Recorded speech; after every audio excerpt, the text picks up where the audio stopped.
Rowdy ನಾಗ ಯಾರು, ಆತನ 38 ವರ್ಷಗಳ ಇತಿಹಾಸ ಎಂಥದ್ದು, ಅದರ ಬಗ್ಗೆ ಸಂಪೂರ್ಣ ಮಾಹಿತಿಯನ್ನು ಈ ವಿಡಿಯೋದಲ್ಲಿ ತಿಳಿಸ್ಕೊಡ್ತೀನಿ.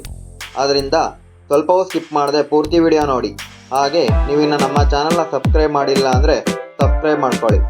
ಶ್ರೀರಾಂಪುರ ಮೂಲದ ನಾಗ ಅಲಿಯಾಸ್ ಜಾನ್ ರಾಜ್ 1981ರಿಂದ ಅಂಡರ್ವರ್ಲ್ಡ್ನಲ್ಲಿ ಸಕ್ರಿಯವಾಗಿದ್ದು ನೂರಾರು ಪ್ರಕರಣಗಳಲ್ಲಿ ಭಾಗಿಯಾಗಿದ್ದಾನೆ. ಕೊತ್ವಾಲ್ ರಾಮಚಂದ್ರ, ಜಯರಾಜ್, ಬೆಕ್ಕಿನ ಕಣ್ಣು ರಾಜೇಂದ್ರ, ಕಾಟನ್ಪೇಟೆ ಪುಷ್ಪ ಅವರುಗಳ ಕಾಲದಲ್ಲಿ ಪುಡಿ ರೌಡಿಯಾಗಿದ್ದವ ಬಾಮ್ನಾಗ. ಆ ಕಾಲದಲ್ಲಿ ಶ್ರೀರಾಂಪುರದಲ್ಲಿ ನಾಗನದೇ ಹಾವಳಿ. ಈವರೆಗೂ ನಾಗನ ವಿರುದ್ಧ ಒಟ್ಟು 44 ಪ್ರಕರಣಗಳು ದಾಖಲಾಗಿವೆ. ದಾಖಲಾಗದೆ ಇರೋ ಪ್ರಕರಣಗಳು ನೂರಾರಿವೆ. ಪೊಲೀಸರ ವಿರುದ್ಧವೇ ಮೂಗರ್ಜಿ. 4 ದಶಕಗಳಿಂದ ರಾಜಧಾನಿಯ ಪಾತಕ ಲೋಕದಲ್ಲಿ ಮೆರೆಯುತ್ತಿರುವ ನಾಗನ ವಿರುದ್ಧ ದಾಖಲಾದ ಕೇಸ್ಗಳಿಗಿಂತ ಈತ ಪೊಲೀಸರ ವಿರುದ್ಧ ನೀಡಿದ ದೂರುಗಳೇ ಹೆಚ್ಚು. ರೌಡಿ ಜಯರಾಜ್ನಿಂದ ಕಲಿತ ಈ ಕಾಯಿಲೆಯನ್ನು ಮುಂದುವರೆಸಿರುವ ನಾಗ ಪೊಲೀಸರ ವಿರುದ್ಧ ನೂರಾರು ಅರ್ಜಿಯನ್ನು ಕೋರ್ಟ್ನಲ್ಲಿ ಸಲ್ಲಿಸಿದ್ದಾನೆ.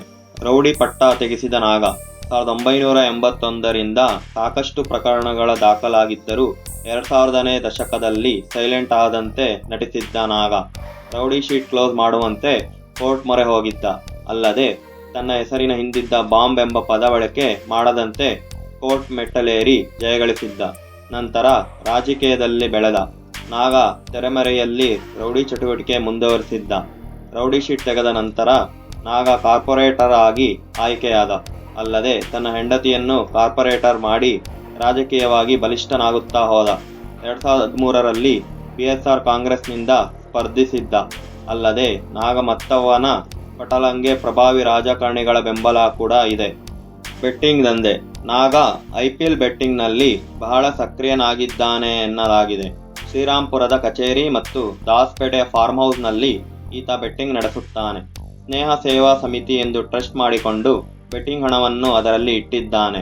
ಪೊಲೀಸ್ ಮೂಲಗಳು ತಿಳಿಸಿರುವ ಪ್ರಕಾರ ನಾಗನಿಗೆ ಮುಂಬೈ ಮೂಲದ ಕ್ರಿಕೆಟ್ ಬುಕ್ಕಿ ವೀರೇಂದ್ರ ಸೇರಿದಂತೆ ಹಲವು ಪ್ರಮುಖ ಬೆಟ್ಟಿಂಗ್ ಕುಳಗಳ ಜೊತೆ ಸಂಪರ್ಕವಿದೆಯಂತೆ.